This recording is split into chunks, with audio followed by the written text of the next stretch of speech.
뜨거운 여름 날씨가 정말 이래도 되는가 싶을 정도로 계속되고 있습니다. 더운 여름에 주님이 주시는 은혜로 늘 강건하시기를 주님의 이름으로 축원합니다.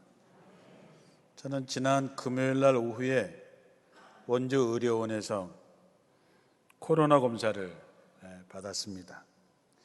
어떤 증상이 있어서 받은 것이 아니고 우리 감리회 본부에서 미국 연회에 출장을 가야 할 일이 있는데 제가 이번에 맡은 직함 때문에 미국을 가야 돼서 미국을 가려면은 미국 입국 72시간 전에 받은 코로나 검사에서 음성 판정을 받은 서류를 가져가야 된다 그래서 검사를 받은 것입니다.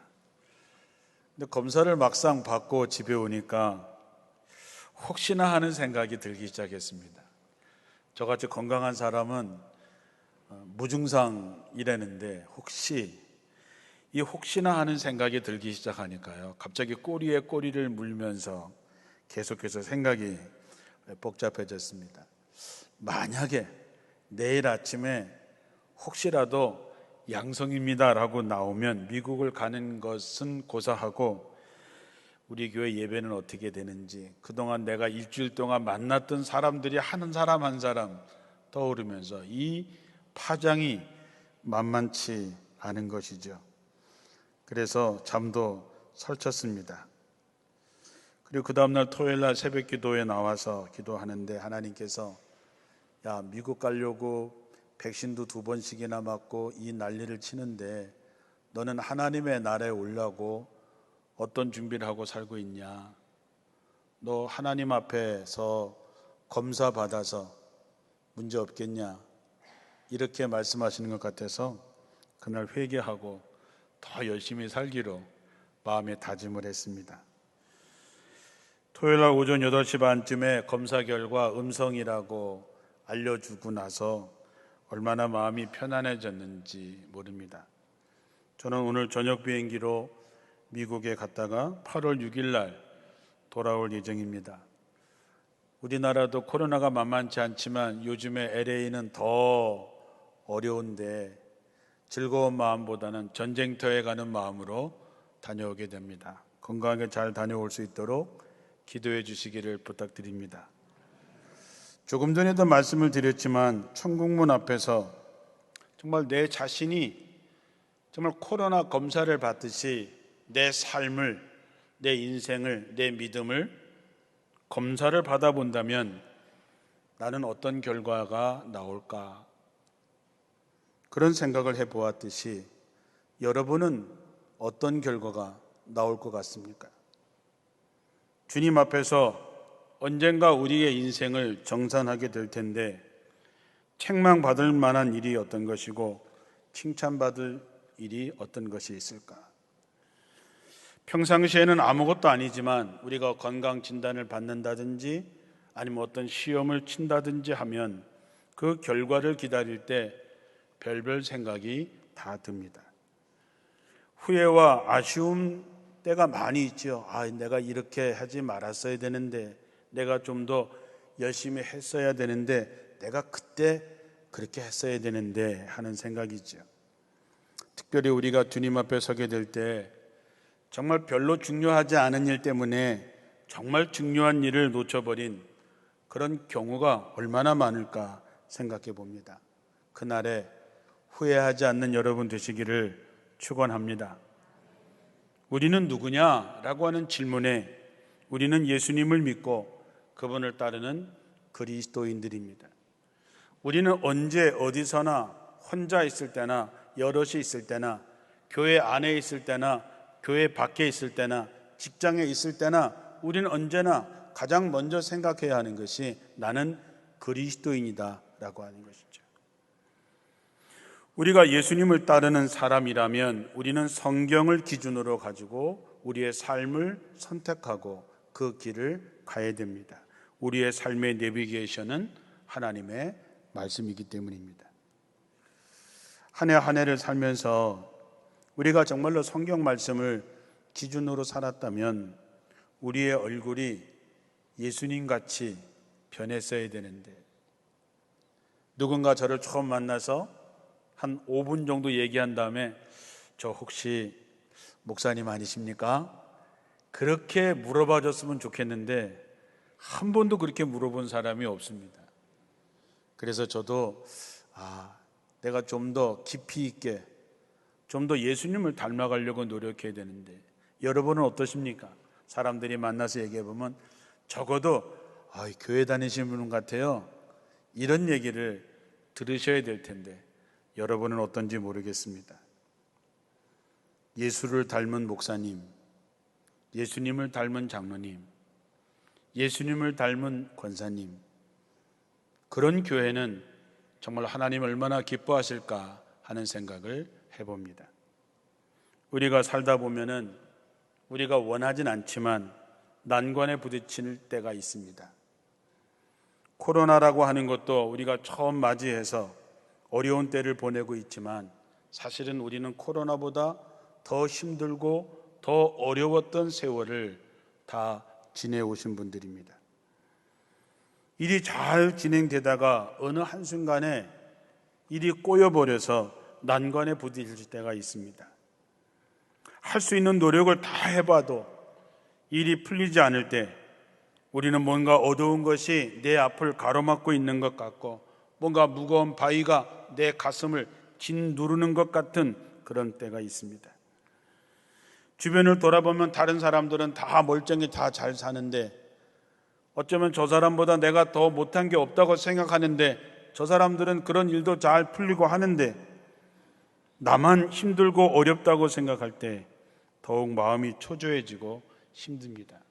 자, 이럴 때 여러분은 어떻게 하십니까?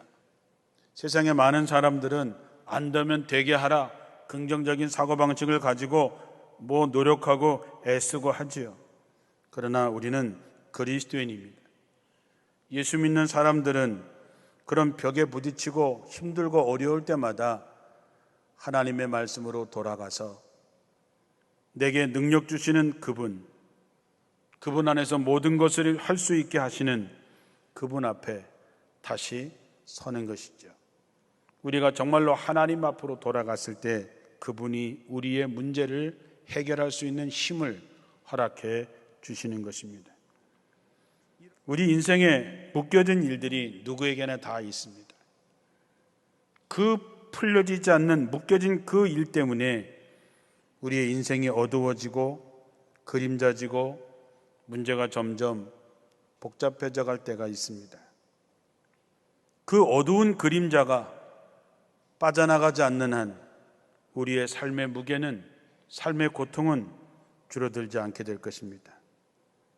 우리가 정말로 빠져나가야 될 그 어두운 그림자가 무엇일까요? 여러 가지가 있겠지만 오늘은 특별히 우리가 결별해야 할 가장 중요한 어두운 그림자 중에 하나가 용서하지 못하는 마음입니다. 원망과 미움, 증오, 용서하지 못하는 마음은 우리의 영혼을 병들게 하고 우리의 영혼을 숨막히게 합니다. 우리의 마음을 어둡게 하고 힘들게 하고 다른 사람과 더불어서 기쁨이 충만한 삶을 사는 것이 아니라 다른 사람과 더불어 마음을 열고 만나지 못하게 합니다. 미움과 원망이 우리 속에 들어오면 아름다웠던 관계는 깨어지고 거리감이 생깁니다. 어쩌다 만나도 불편한 시선으로 서로를 바라볼 뿐 다가가지 않습니다. 더불어 사는 기쁨이 있어야 하는데 더불어 살 때마다 고통을 맛보게 되는 것이죠. 성령은 우리를 하나 되게 하지만 마귀는 우리를 갈라서게 만듭니다.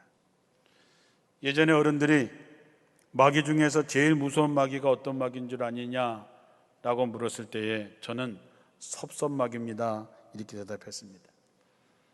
섭섭한 마음이 들기 시작하면 은근히 미워하는 마음과 갈등이 찾아옵니다. 그것이 조금 더 자라면 증오와 원망이 되는 것이지요. 그러므로 여러분의 마음에 누군가에게 섭섭한 마음이 들어오면 예수님의 이름으로 물리치시기를 주님의 이름으로 축원합니다.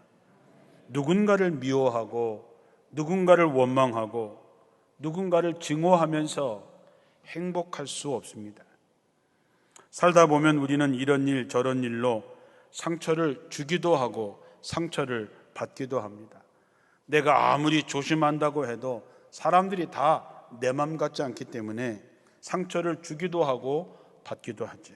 그런데 문제는 그 후에 어떤 그런 일을 통해서 서로를 더 깊이 이해하는 계기가 되면 바랄 나위가 없지만 그렇지 않은 경우가 더 많지요. 이게 바로 우리의 삶을 가로막는 어두운 그림자입니다. 가장 이상적인 신앙의 공동체라고 했던 초대교회도 역시 사람들이 모이기 때문에 갈등이 많았습니다. 이런 갈등이 생겼을 때 그것을 어떻게 처리해야 되느냐 하는 거죠. 많은 사람들이 꼭 참지요. 그리고 덮어둡니다. 그러나 여러분, 누가 더러운 거 버렸는데 그거를 예쁜 보자기로 덮어놓는다 그래서 그 문제가 해결되는 것이 아니지요. 그래서 예수님은 이런 경우에 어떻게 해야 되는가를 우리에게 가르쳐 줍니다. 첫째는 찾아가서 조용히 권고하라, 조용히 충고하라 그랬습니다. 그런데 그가 말을 듣지 않으면 두세 사람을 증인으로 세워서 가서 얘기하고, 그래도 말을 듣지 않으면 교회가 공식적으로 그에게 얘기하고, 그래도 말을 듣지 않으면 그를 이방 사람이나 세리처럼 여겨라. 교회를 지키려고 하는 마태의 마음이 고스란히 담겨져 있습니다. 자, 그런데 권고하는 사람, 충고하는 사람에게 요구되는 것이 뭘까요? 그것은 그 사람에게 사과를 받아내려고 하는 것이 아니고 그 사람을 잃어버리지 않으려고 하는 사랑의 마음을 먼저 가져야 된다라고 하는 것입니다.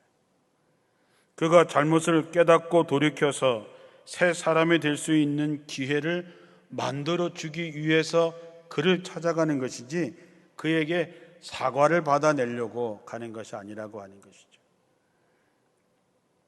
사랑이 전제되지 않으면 말하지 말라라는 말이 있습니다. 사랑을 배경으로 하지 않은 충고는 오히려 더 큰 상처를 주고 거리감을 만들게 되어 있습니다. 어떤 사람을 꾸짖거나 충고해야 되겠다는 생각이 들면 그 사람을 감정적으로 용납하고 사랑할 수 있을 때까지 기다릴 줄 알아야 됩니다.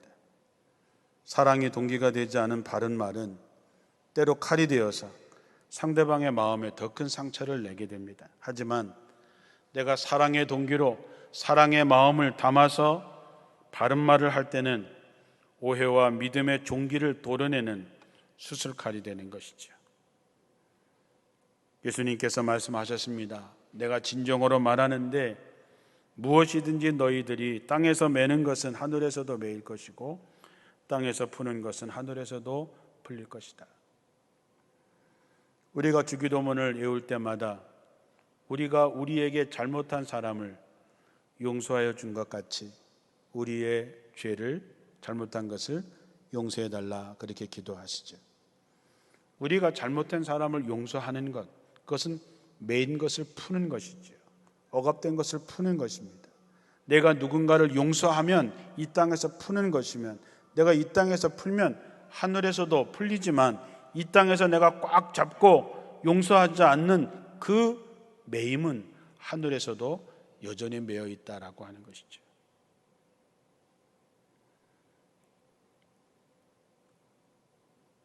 마태복음 16장 19절에 보면 주님께서 베드로에게 천국 열쇠를 맡기는 장면이 나오죠. 그리고 똑같은 얘기를 합니다. 너희가 땅에서 매는 것은 하늘에서도 매일 것이고 땅에서 푸는 것은 하늘에서도 풀릴 것이다. 주님께서 베드로에게 맡긴 그 열쇠는 잠그라고 준 것이 아니고 풀라고 준 것입니다. 왜 풀어야 됩니까? 풀지 못한 마음은 지옥에서 사는 것과 다를 바가 없기 때문이죠. 여러분, 백설공주 얘기 잘 아시죠? 백설공주의 버전은 여러 가지가 있지만 가장 정통적인 게 뭐냐 하면 백설공주가 그 계모가 준 독사과를 먹고 죽습니다. 그런데 숲을 지나가던 왕자가 그 유리관 속에 있는 백설공주의 모습을 보고 사랑에 빠집니다. 아무리 예뻐도 죽은 사람에게 사랑에 빠졌다는 게 잘 받아들이진 않지만 동하니까. 그래서 하인들에게 그 관을 옮기도록 했는데 그 하인들이 실수로 그 유리관을 떨어뜨려서 공주가 목에 걸려있던 독사가가 튀어나와서 살았다. 뭐 그런 얘기지요. 저도 그걸 보면서 왕자가 키스했다고 죽은 사람이 살아나는 것보다는 목에 걸려있던 독사가가 튀어나와서 살았다는 게 훨씬 더 마음에 듭니다. 그런데 문제는 여러분도 다 독사가 하나 정도는 목에 다 걸려 있지요. 가슴에 돌멩이 한 5개씩 가지고 계시잖아요. 문제는 그거를 토해내야, 마음속에 있는 돌멩이 5개를 끊어내야, 그래야 우리 영혼이 살 수 있다라고 하는 것입니다. 여러분에게 목에 걸려있는 독사가가 무엇입니까? 여러분 가슴 속에 있는 돌멩이 5개는 무엇입니까? 그 중에 하나가 뭔지 아십니까? 용서하지 못한 마음입니다. 용서하지 않으면 그 사람이 괴로운 것이 아니라 내가 괴로운 것입니다. 그래서 용서라고 하는 것은 자기 자신을 위해서 하는 것이고 자기 자신을 더 이상 희생자로 만들지 않는 것입니다. 이제 하루하루를 살면서 우리는 인생을 하나씩 정리해야 될 때가 왔습니다. 정리를 잘하는 길이 다른 것이 없습니다. 주님께서 우리의 죄를 다 용서하신 것처럼 우리도 서로 죄와 잘못을 용서하고 용납하는 것입니다. 주님은 우리에게 1만 달란트의 빚을 탕감해 주셨습니다. 1만 달란트라고 하는 것은 내가 갚을 방법이 없는 어마어마한 것입니다. 그거를 주님께서는 탕감해 주셨습니다. 그런데 우리에게 100데나리온, 별것 아닌 그 정도 가지고 우리에게 빚진 자를 용서하지 않는다면 그것은 우리를 그리스도인이라고 얘기할 수 없는 것이죠. 물론 잘못을 저지른 사람이 참회하고 용서를 빈다면 진정한 화해가 이루어질 수 있지만 우리 주변에는 잘못을 저지르고도 참회는커녕 뻔뻔하게 큰소리치는 사람들이 너무나 많이 있습니다. 역사 앞에서, 자연 앞에서 큰 죄를 저질러 놓고도 자신들의 무죄함을 강변하는 사람들을 보면서 분노할 줄 모른다면 우리는 또한 그리스도인이 아니지요. 그들조차 용서하라고 말하는 것이 아닙니다. 그들에 대해서는 거룩한 분노를 품어야 됩니다.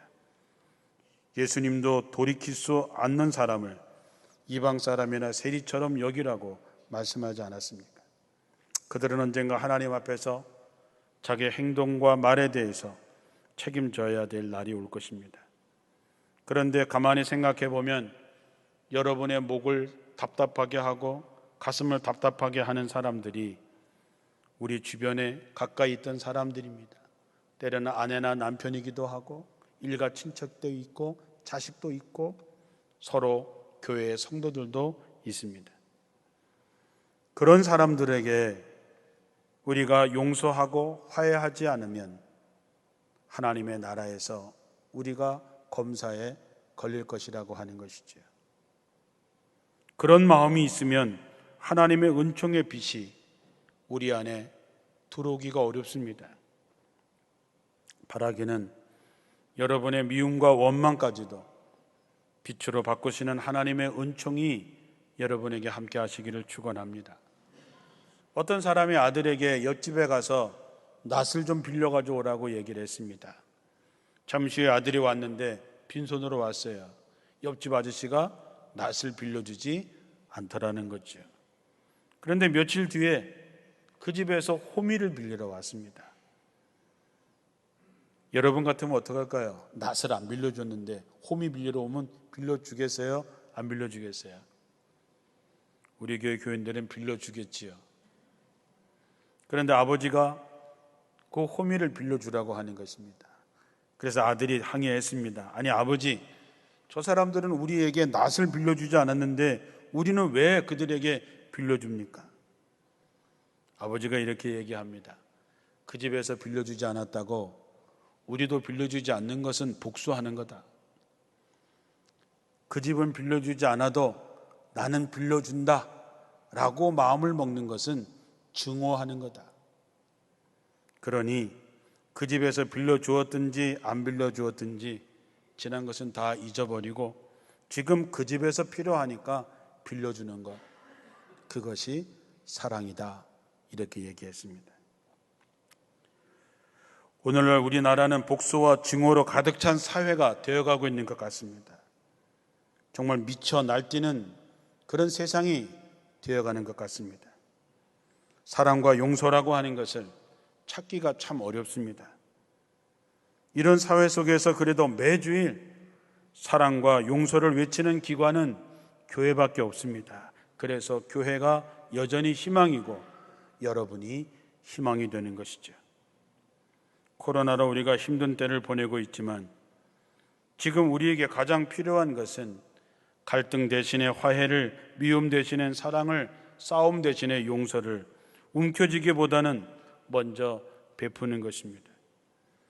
누가 먼저 그런 일을 해야 할까요? 바로 그리스도인인 우리가 먼저 해야 됩니다. 우리는 날마다 새날을 맞이합니다.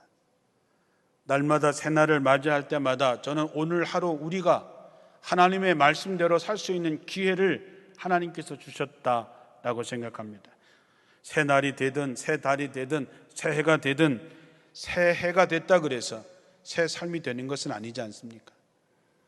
히브리인들은 6월절이 다가오면 집안에 있는 묵은 누룩을 다 찾아내서 불태워버린다고 합니다. 우리도 묵은 누룩을 다 버려야 됩니다.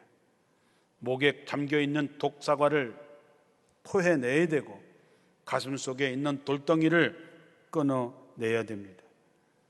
미움과 원망과 증오의 감정을 청산하지 않고는 우리는 주님을 맞이할 수 없습니다.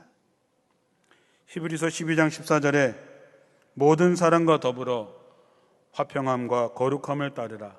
이것이 없이는 아무도 주를 보지 못하리라 했습니다. 우리가 주님을 맞이하기 위해서 용서하는 삶을 살아야 되고 화해하는 삶을 살아야 됩니다. 더 이상 미루지 마십시오. 죽을 때가 돼서야 미안합니다, 용서하세요, 사랑합니다 이렇게 바보같이 살지 마시고 용서와 화해를 오늘 이루어서 거룩함과 화평함을 이루시기를 주님의 이름으로 축원합니다. 저도 이 말씀을 준비하면서 가만히 돌아보니까 여러분들에게 부족하고 잘못한 것들이 참 많습니다. 좀 더 따뜻하게 보듬어 안아드리지 못하고 조금 더 다가서지 못하고 한 사람 한 사람 진심으로 사랑하지 못했던 것 여러분 용서해 주시기 바랍니다. 오늘 주님은 우리가 한 마음이 되어서 있는 그곳에 주님도 그곳에 계시겠다 했습니다.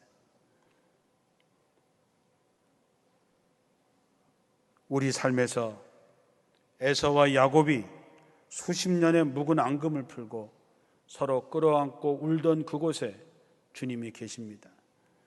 자기를 죽이려고 하고 자기를 팔아먹었던 형들과 서로 끌어안고 화해했던 요셉의 그 장소에도 주님이 계십니다. 자신을 배신했던 베드로를 찾아가서 다시 기회를 주었던 예수님처럼 여러분의 삶에 진정한 용서와 화해를 통해서 하늘의 기쁨이 가득해지기를 주님의 이름으로 축원합니다.